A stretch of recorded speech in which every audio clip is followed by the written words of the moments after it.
வணக்கம் வாசகர்களே! என் கற்பனைகளின் எதிரொலியை உங்கள் காதுகளில் சேர்க்கும் ஆண்டாள் வெங்கட்ராகவன் ஒலிப்புத்தக தளத்திற்கு உங்களை அன்புடன் வரவேற்பது உங்கள் ஆண்டாள். இன்னைக்கு நாம கேட்க போற கதை என் வாழ்வோவிய தூரிகை அவன். கதையின் குரலாய் நான் ஆர்ஜே காமாட்சி. இந்த கதை பிடிச்சிருந்தா லைக் பண்ணுங்க, ஷேர் பண்ணுங்க. கதையை பத்தின கருத்துக்களை மறக்காம கமெண்ட்ல சொல்லிட்டு போங்க. இப்பதான் புதுசா சேனலுக்கு வரீங்கன்னா சேனலை சப்ஸ்கிரைப் பண்ணிட்டு பக்கத்துல இருக்க பெல் ஐகானை தட்டி விடுங்க. அப்பதான் நாங்க போடுற கதைகளோட நோட்டிபிகேஷன் உங்களுக்கு உடனுக்குடனே கிடைக்கும். வாங்க கதை கேட்டு ரசிக்கலாம். ஓவியம் 32. படபடப்போடு மருத்துவமனையில் அமர்ந்திருந்த அஞ்சலையின் கைகள் லேசாக நடுங்கியது. அதை கவனித்தவன் சன்னமான புன்னகையுடன் அவள் கரம் மேல் தன் கரத்தை வைக்க அவனை சட்டென்று திரும்பி பார்த்தாள். எதுக்குமா இவ்ளோ பதட்டம் என்று அவன் வினவ, இல்ல என்றவளுக்கு கண்கள் கலங்குவது போலானது. அவள் தோளை சுற்றி கரம் போட்டவன், ஒண்ணுமில்ல என்ற ஆறுதல் கூற, பயமா இருக்கு என்றாள். ஒண்ணுமில்லம்மா, நீ தேவையில்லாம டென்ஷன் எடுத்துக்காத என்று அவன் கூற, ம் என்றதோடு அவன் கைகளுக்குள் பொருந்திக் கொண்டாள். செவிலி ஒருவர் வந்து, அஞ்சு போடா என்று கூற, சிறு தலையசைப்புடன் உள்ளே சென்றாள். உள்ளே அமர்ந்திருந்த கனிகா பயபடபடப்புடன் வந்த அஞ்சுவை பார்த்து, ஏன் அஞ்சு, என்னம்மா என்றார். கணவன் கைகளை இறுக பிடித்தபடி வந்தமர்ந்தவள் தடுமாற்றத்தோடு தன்னவனை பார்க்க, பேசுமா என்பது போல் கண்ணசைத்தான். கனிகாபுரம் திரும்பியவள், டாக்டர், டேட் 2 வீக்ஸ் தள்ளி போயிருக்கு என்று கூற, ஹே கம்மான் அஞ்சு, இதுக்கா இவ்ளோ பதட்டம்? சி, பாஸ்ட் இஸ் பாஸ்ட். ஹாஸ்பிட்டல்ல பலதரப்பட்ட பேஷண்ட்ஸ சந்திச்சவ நீ. அது முடிஞ்சு எவ்வளோ மாசம் கடந்துடுச்சு. அண்ட் நீ இப்ப நல்லா ஹெல்த்தியாவும் இருக்க என்று பேசியபடியே அவள் நாடி துடிப்பை பரிசோதித்தார். அவளை அழைத்து சென்று இதர பரிசோதனைகளை முடித்து கூட்டி வந்த கனிகா, ம் சரிம்மா, நல்லா சாப்பிடு, வெயிட் எல்லாம் தூக்கிடாத, நல்லா ஹெல்த்தியா தான் இருக்க என்று கூற அவரை ஆர்வம் ததும்பும் விழிகளோடு பார்த்தனர். இருவரையும் பார்த்து சிரித்த கனிகா, 2 மாசம் ஆகப் போகுது, 3வது மாசம் வரை ஜாக்கிரதையா இருந்துக்கோ, 3rd மந்த் ஸ்கேன் எடுப்போம் என்று கூற பெண் அவளுக்கு கண்கள் கலங்கியே விட்டது. நான் டாக்டர் என்று அவள் அழைக்க, அட ஆமாடா, நீ கன்சீவா தான் இருக்க என்றார். கண்கள் கலங்கி இதழ் சிரிக்க தன் கணவனை அவள் திரும்பி பார்க்க தானும் புன்னகைத்தவன், ஹெல்த் எல்லாம் ஓகே தானே டாக்டர் என்றான். அதெல்லாம் ஓகேவா தான் இருக்கு சார், நல்லா சத்தானதா கொடுங்க, எந்த பிரச்சனையும் இல்ல என்று நம்பிக்கை வார்த்தைகள் பேசி இருவரையும் அனுப்பி வைத்தார். வண்டியில் ஏறி அமர்ந்தவள் ஏதும் பேசவில்லை. அவன் தோளில் சாய்ந்தபடியே வந்தவள் கண்கள் மட்டும் கலங்கிய வண்ணம் இருந்தது. பாப்பா என்று கண்டிப்புடன் அவன் அழைக்க கண்களை அழுந்த துடைத்துக் கொண்டு ம் என்றாள். அழறத நிறுத்து என்று அவன் கண்டிக்க, நான் அழல என்றாள்.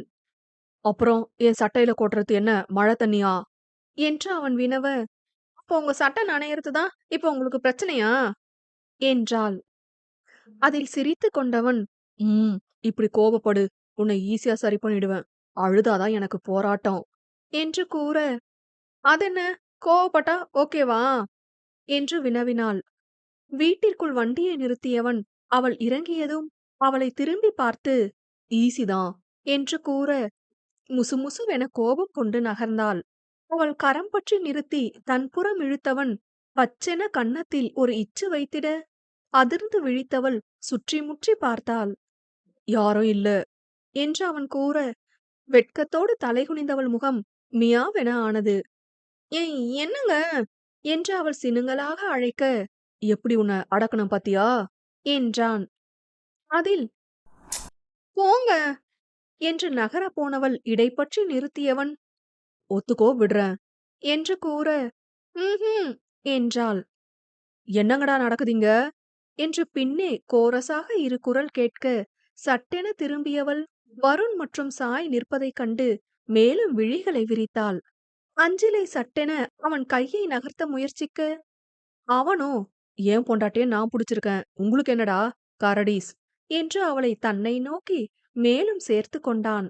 அதில் அவனை முறைத்தவள், "விடுங்க" என்க, "கரடியா கொப்ப மவனே, என்னமோ ரூமுக்கு வந்து எட்டி பார்த்த மாரிதான். வீட்டு வாசல்ல வச்சு புடிச்சா கேட்கதான் செய்வோம்" என்று வருண் கூறினான். "காம்பவுண்ட் சுவருக்கு வெளிய தான் ரோடு. இதுவும் வீட்டுக்குள்ள அடக்கம்டா" என்று ருத்ரன் மேலும் பேச்சு வளர்க்க, முகம் முழுதும் சிவந்திட கணவனை முறைத்தவள், "விடுங்கன்னு சொல்றேன்ல" என்றாள். "பரவால்லம்மா தங்கச்சி, நாங்க ஒண்ணும் நினைச்சுக்க மாட்டோம்" என்று சிரிப்போடு வருண் கூற, "வேணாம், வில்லங்கத்த விலை குடுத்து வாங்காதீங்க" என்று சாய் அவன் காதை கடித்தாள். அவன் மனைவியை புரியாமல் பார்க்க, "மேடம் வெறும் பேச்சுவார்த்தைக்கே ஷை ஆகுற கேஸு. இதெல்லாம் பேசுனாலே திட்டுவா என்ன. இப்ப லைவ் ஷோ. சாமி ஆடிடுவா. வாய குடுத்து மாட்டாம கம்முன்னு இருங்க. உங்க பொண்டாட்டி சைலண்டா இருக்கும்போதே நீங்க புரிஞ்சுக்க வேணாம். சரியான மக்கு புருஷன்யா நீ" என்றாள்.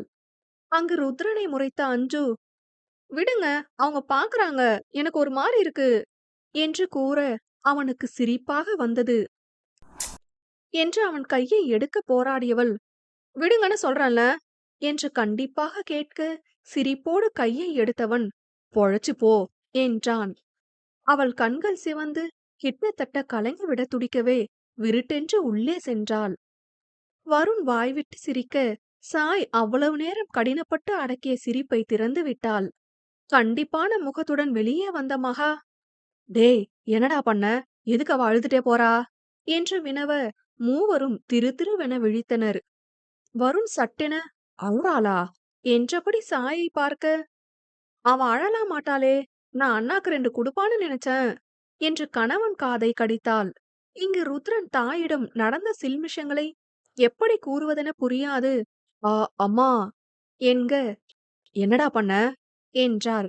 "ஒண்ணுமில்லம்மா, இருங்க வரேன்" என்றபடி உள்ளே போனவன், "டேய் உள்ள வாங்க" என்று நண்பனிடம் கூறிவிட்டு சென்றான். "தனியா கூப்பிட்டு அடிப்பா போல" என்று சாய் கூற, "ம், அவன் குடுத்து வச்சவன், ரூமுக்கு கூட்டிட்டு போய் அடிக்கிறா" என்று வருண் முடிப்பதற்குள் அவன் விழாவில் முழங்கையால் ஒரு குத்து விட்டு சென்றாள். உள்ளே சென்ற ருத்ரன், "ஏ பாப்பா" என்க, "போங்க, பேசாதீங்க" என்றாள். சிரித்தபடி வந்தவன், "சும்மாமா" என்க, "எனக்கு அது ஒரு மாரி இருக்குன்னு சொல்றேன்ல. நான் சாய் எதுவும் இப்படி பேசினாலே ரொம்ப ரொம்ப" என்று தடுமாற, "அம்புட்டு வெக்கம்" என்று சிரித்தான். சுற்றி முற்றி ஏதாவது கிடைக்குமா என்று தேடியவள் தலையணையை தூக்கி அவன் மீது போட, மேலும் சிரிப்புதான் வந்தது அவனுக்கு. "சரி சரி வா, பாவம் அவங்க வெளியில வெயிட் பண்றாங்க. குட் நியூஸ் சொல்லுவோம்" என்று அவளை ஒரு வழியாக சமாதானம் செய்து கூட்டி சென்றான். "என்ன மச்சான், அடி பலமோ?" என்று வருண் வினவ, "டேய் ஏன்டா நீ வேற" என்றவன், "அவன் கிடக்குறான், நீ வாடா தங்கம்" என்று மனைவியை அமர்த்தினான். "எனக்கு பசிக்குது" என்று அவள் முணுமுணுக்க, அவள் மாமியார் நால்வருக்கும் பழசாறுடன் வந்தார். "ரூபி காலேஜ் போயிருக்காளாமா?" என்று சாய் வினவ, "ஆமாடா" என்றார்.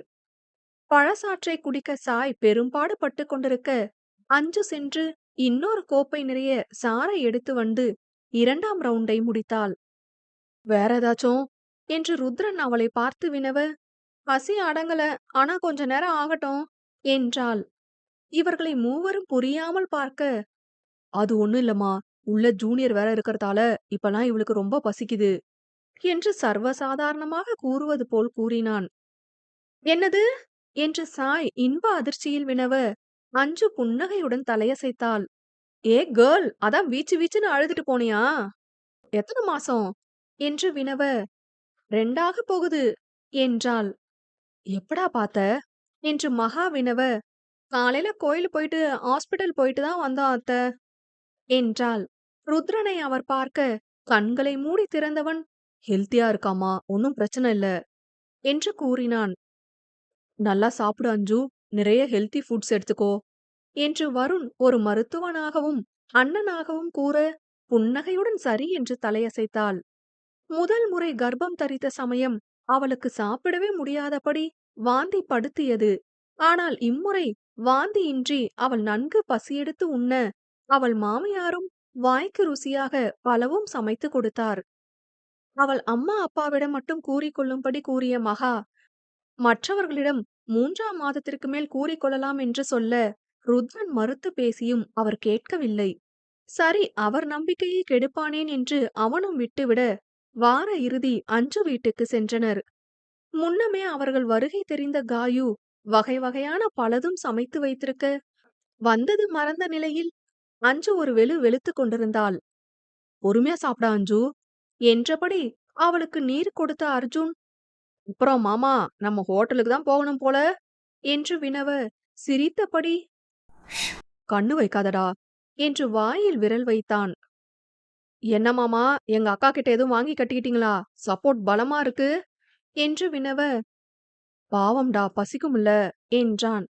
தோ பாருடா, அப்படி என்ன வேலை செஞ்சு அழுத்துட்டாங்க உங்க லவ்வபிள் ஒய்ஃப் என்று அர்ஜுன் வினவ, என் பேபிய சுமக்கறதே அவளுக்கு பெரிய வேலைதான் என்று இன்ப அதிர்ச்சியை இங்கேயும் அசால்ட்டாக இறக்கினான். ஹே மாம்ஸ், நிஜமாவா என்று துள்ளிய தம்பியை திரும்பி பார்த்த அஞ்சு, சொல்லிட்டீங்களா? நான் தானே சொல்லுவேன்னு சொன்னேன் என்க, என்னத்த சொல்லணும் உனக்கு, என்னத்த சொல்லணும் உனக்கு என்று காயு கேட்டார். அப்போதே குணாவும் வந்திட, அம்மா, உங்க பொண்ணு அம்மாவாக போறேன், வாய்க்கு ருசியா சமைச்சு குடு, இப்ப அந்த பொரியல கொஞ்சம் குடு என்று அஞ்சு கூறினாள். அதில் அவளை விழிகள் விரிய பார்த்த காயு, ஏன் அஞ்சுமா, நிஜமாவா என்க, அத்தனை நேரம் இருந்த கலகலப்பு நீங்கி சிறு நாணத்துடன் தலையசைத்தாள். மனம் நிறைந்த மகிழ்ச்சியோடு குணா தன் மகள் தலைவருடி, ஹாஸ்பிட்டல் போனீங்களாடா, டாக்டர் என்ன சொன்னாங்க என்று வினவ, எல்லாம் ஆல்ரைட்டாம்பா, நல்லா சாப்பிட மட்டும் தான் சொன்னாங்க என்றாள். ரொம்ப சந்தோஷம்டா குட்டி என்ற கணவரை தொடர்ந்து, உடம்ப ஜாக்கிரதையா பாத்துக்கோ அஞ்சுமா என்று காயு பதைப்பதைப்போடு கூற, அந்த குரல் அவளுள் ஒருவித பயத்தை ஒரு நொடி உரசி சென்றது.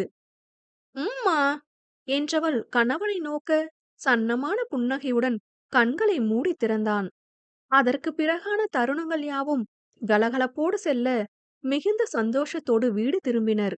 காயுவும் மகாவும் ஒருவித பயமும் அக்கறையும் கலந்த நிலையில் அஞ்சுவுக்கு வேண்டியதை பார்த்து பார்த்து செய்ய, அவ்வப்போது பயந்த நேரங்களில் கணவனிடம் ஆறுதலையும், மகிழ்ந்த நேரங்களில் உறுதுணையையும் தவறாமல் பெற்று வாங்கிக் கொண்டாள். அப்படியே ஒரு மாதம் இனிதே கடந்திட, அழகான மெல்லிய மேடோடு காணப்பட்ட வயிற்றை வருடியபடி வயிறு தெரியாத வண்ணம் புடவையை கட்டி தயாராகினாள் அஞ்சிலை. அவளைக் கண்டு சிரித்த ருத்ரன், பாப்பா, நீ சாதாரணமாவே புடவை கட்டுடா என்று கூற, அத்தைதான் இப்படி கட்டிக்க சொன்னாங்க, யாரும் வயிறு பெருசா இருக்குன்னு கேட்டுக்காம இருக்கணும்னு என்றாள். ம், புரியுதுடா, ஆனா இப்படி கட்டுறதுதான் இன்னும் பெருசா தெரியுது, நீ சாதாரணமாவே கட்டுமா என்று ருத்ரன் கூற, மறுபேச்சின்றி திருத்திக் கொண்டு வந்தாள். வெளியே வந்த மருமகளை பார்த்த மகா, நான் உன்னை எப்படி கட்ட சொன்னேன் என்க, மா, நான் தான் இப்படி கட்ட சொன்னேன், அது இன்னும் பெருசாதான் காட்டி கொடுக்குதுமா என்றான். ரூபி ஒரு கொத்து வேப்பிலையை கொண்டு வந்து அவள் தலையில் குத்தி விட்டதும் மகா ஒரு இரும்பு சாவியை கொடுத்து, சரி, இத கையில இல்லனா இடுப்புல சொருகி வச்சுக்கடா என்க, சரி அத்த என்று வாங்கிக் கொண்டாள். இதோ 3ஆம் மாத பரிசோதனைக்கு அவள் செல்லவிருப்பதால் மொத்த குடும்பமுமே சற்று படபடப்போடுதான் இருந்தனர். சாயும் அவளது 5ஆம் மாத பரிசோதனைக்கு வந்திருக்க, இருவருமாக அமர்ந்து பேசிக் கொண்டிருந்தனர். சாய்க்கு அப்படியே அஞ்சுவிற்கு இருப்பதற்கு எதிர்மறையாகத்தான் அனைத்தும் இருந்தது. அஞ்சுவுக்கு மசக்கை தொல்லையே இல்லை. ஆனால் சாய்க்கு இன்னும் மசக்கையின் பாடு ஓயாது இருந்தது. அஞ்சுவுக்கு வயிறு நன்கு எழும்பியிருக்க, சாய்க்கு பெரிதாக வயிறே இல்லை. ஆனால் இருவருக்குமே இருந்த ஒரே பிரச்சனை மூட் ஸ்விங் என்று சொல்லப்படும் மனநிலை மாற்றம்தான். முதலில் செவிலி வந்து சாயை அழைத்து செல்ல, ருத்ரனின் கைகளை பற்றி கொண்டு அமர்ந்திருந்தாள். சில நிமிடங்களில் அஞ்சுவையும் அழைத்திட, உள்ளே சென்றவளை கனி பரிசோதித்து பார்த்து கூறியதில் கணவன் மனைவி இருவரும் அதிர்ச்சிக்குள்ளாகி போயினர்.